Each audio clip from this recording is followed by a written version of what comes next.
খ্রিস্টদের প্রিয় সুধী সকলকে জানাই একটিবার খ্রিস্টের শুভেচ্ছা এবং ইম্মানুয়েল। আজকে আমি কোনো বাইবেল পদ না, আজকে সুন্দর একটি গান দিয়ে শুরু করতে চাই। যদি আমি গাবো না, কিন্তু গানটা নিয়ে একটু আলোচনা করতে চাই। সেটা হচ্ছে প্রিয়নাথ বৈরাগীর একটি গান, এবং হোস্টেল জীবনে এই গানটা অনেক গেয়েছি এবং আমার খুবই প্রিয় একটি গান। সেটা হচ্ছে ঘটে যা ঘটুক তোমার জীবনে বলো ধন্য যিশু।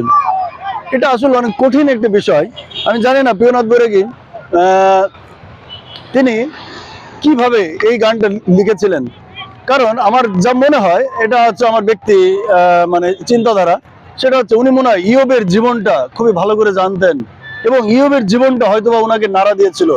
এবং প্রত্যেকে, আপনি যদি ইয়োবের জীবন কাহিনী জানেন, প্রত্যেকেই ঈশ্বরের গৌরব করবেন, কারণ তখন কিন্তু আপনার ভিতরে এই গানের মতন কথাগুলো আসবে যে ঘটে যা ঘটুক তোমার জীবনে বলো ধন্য যিশু।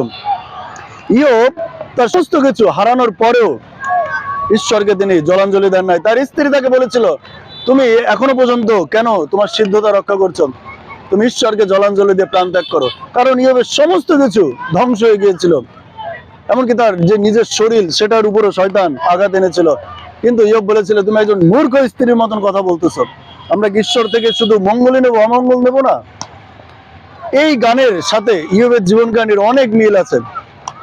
সাধু প্রিয়নাথ বৈরাগী তিনি ঈশ্বরকে ভালোবাসতেন, খুবই ভালোবাসতেন। তার জীবন কাহিনী আপনারা যারা জানেন প্রিয়নাথ বৈরাগীর, তিনি ঈশ্বরকে ভালোবাসতেন, যার কারণে সমস্ত কষ্টের মাঝেও তিনি বলতে পেরেছেন, এই গানটি লিখতে পেরেছেন যে ঘটে যা ঘটুক তোমার জীবনে বলো ধন্য যিশু। আমাদের ব্যক্তি জীবন, সাংসারিক জীবন, পারিবারিক জীবন, সমস্ত জীবনেই কিন্তু কষ্ট আসবে, দুঃখ আসবে, কিন্তু আমরা যেন ঈশ্বরকে যেন জলাঞ্জলি না দিই। আমরা যেন প্রত্যেক মুহূর্তে যেন বলতে পারি যে জয় যিশু প্রভু, এর ভিতরে তোমার মঙ্গল আছেন। কেননা ইয়োবের মতন আমরা বলতে চাই, আমরা কি শুধু ঈশ্বর থেকে মঙ্গলই নেবো, অমঙ্গল নেব না? সুতরাং এই গানটা আমার আসলে খুবই ভালো লাগে। আপনাদের কার কার ভালো লাগে কমেন্ট করে জানাবেন। আমি একটি ছোট্ট একটি গানের একটা কলি নিয়ে আলোচনা করতে চাই। গানটা অনেক বড় আমরা জানি, কিন্তু প্রথম যে কলিটা, আসলে সুখের সময় এ সংসার আনন্দময়, তুমি মহানন্দে করো হৃদয় বলো জয় জয় ধন্য যিশু। তুমি মহানন্দে করে হৃদয় বলো জয় জয় ধন্য যিশু। আসলে দেখেন, সুখের সময় যদি আসেন, এই সংসার আনন্দময়। আমাদের ব্যক্তি জীবনে অনেক সুখ থাকতে পারে, সাংসারিক জীবনে, পারিবারিক জীবনে, সমস্ত জাগতিক জীবনে, কিন্তু এই সুখের সময় যখন দুঃখ আসেন, আমরা কিন্তু ঈশ্বরকে ভুলে যাই। কিন্তু প্রিয়নাথ বৈরাগী বলছেন যে তখনও আমরা যেন জয় যিশু বলি, ধন্য যিশু বলি। আমরা তখনও যেন ঈশ্বরের গৌরব করি। তো যারা ভিডিওটা দেখছেন সকলকে বলবো যে আপনাদের দুঃখের ভিতরেও ঈশ্বরকে গৌরবান্বিত করবেন, তাহলে আপনি ঈশ্বরের আশীর্বাদ পাবেন।